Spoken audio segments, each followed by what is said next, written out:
Inilah lahan eks tambang milik PT Braukol di Kabupaten Berau, Kalimantan Timur disulap menjadi lahan budidaya perikanan.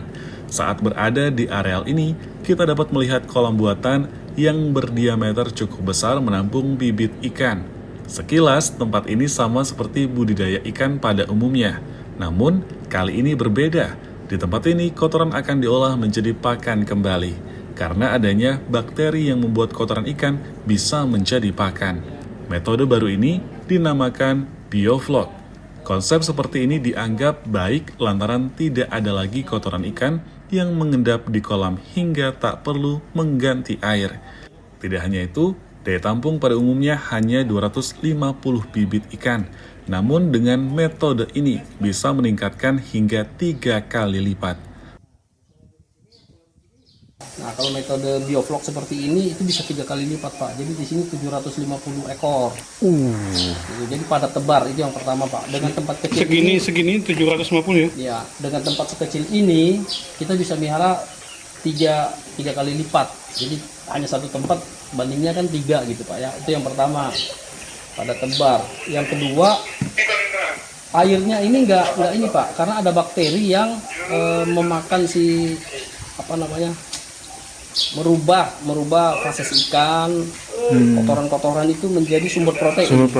Jadi dimakan lagi sama ikan itu, Pak. Oke. Jadi kita hemat pakan. Hemat pakan.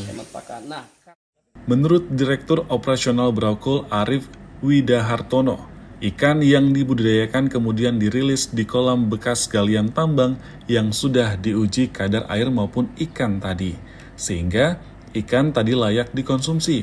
Namun, semua ikan ini tidak dijual, melainkan dijadikan bibit untuk diberikan kepada warga sekitar tambang secara gratis.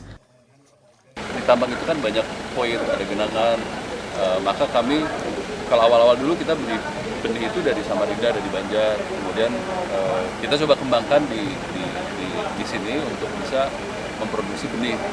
Jadi sekarang udah 600.000 per tahun, target kita bisa 1 juta benih per tahun. Nah, benih-benih itu kita kembalikan, kita sebar di semua poin gitu. Jadi harapannya ke depan semua genangan air itu ya ada ikannya, dan itu kan jadi sumber pangan, sumber protein juga, jadi bisa dimanfaatkan oleh masyarakat. Sementara itu, PJ Gubernur Kaltim Akmal Malik saat meninjau ke lokasi budidaya perikanan pasca tambang Braukol ini bisa menjadi contoh program pengembangan pemberdayaan masyarakat atau PPM di sektor bisnis ketahanan pangan.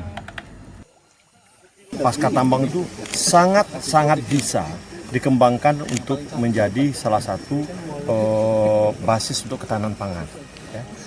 Tadi kita lihat bagaimana Braukol mengelola perkebunan.